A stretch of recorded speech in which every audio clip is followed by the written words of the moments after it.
Hello and welcome to my video. So in this video I'll be throwing a giant vase.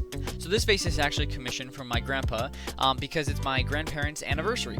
He's commissioning me to throw a vase for my grandma, and my grandma really likes gardening and flowers, so I thought it was fitting I would throw a vase. Plus she was asking for one anyway, so it was a great timing.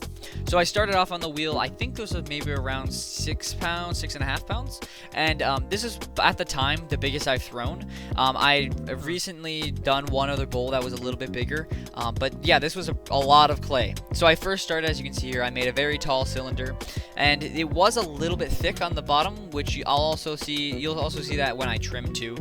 It's a little bit thick, but I ended up trying to fix it later, which I think I did. I refined the shape on the wheel here with just a rib and a sponge, just kind of trying to feel out what I wanted. I didn't really have too much of an idea for this vase. I know I had talked to my grandpa to see what he would want for a vase, and he said he wanted a bellied out bottom with a rim of like texture around the belly of the vase, and then like a long neck. So that's what I tried to do, and I think I accomplished it. I think the shape came out pretty good. I also threw on a bat because this was a large amount of clay, and I didn't want to throw directly on the wheel and then take it off the wheel and morph the vase or anything like that. So I just threw right on the bat, and it dried out perfectly. So I wasn't really on a too much time constraint, so I was able to take my time while trimming and make sure I got it all right.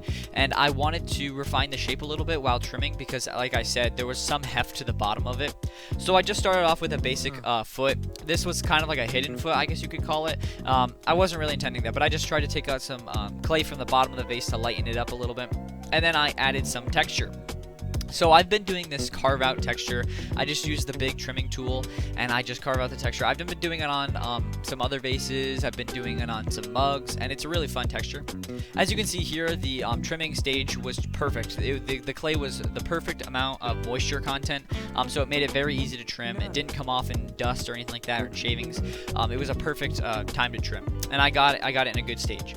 It was a little bit weird though, because when I was trimming, it was a little bit unbalanced just because the neck was so tall that if I put too much weight while trimming it, it did wobble a little bit, which made it a little hard to trim on the wheel. But I didn't end up using a chuck. And then, as you can see here, I added the texture, the rim of texture, and I did like how the texture came out. Her favorite color is blue, and I've done blue rutile with this texture before, so I thought I would go with blue rutile just because that's really cool. I think the texture just looks the coolest with blue rutile right now, and so I used that glaze. And this is it bone dry, and then I just bisque fired it, and then now I am glazing. So to glaze, this was a little bit hard to record since it was such a big vase, but I dipped the bottom of it inside a bucket of blue rutile, and then I wiped off the bottom of the glaze, or of the vase, I mean, just because the bottom will stick to the kiln if it's not wiped off. And then I had to paint on the glaze all the other areas of the vase. And for the inside, to cover the inside, I just took this cup, I filled it with some glaze, and as you can see here, I poured it on the inside. I didn't want the glaze to be too thick because I've had bad luck with blue rutile in the past where it's run all over the kiln, which is not good. It happened on one of my mugs.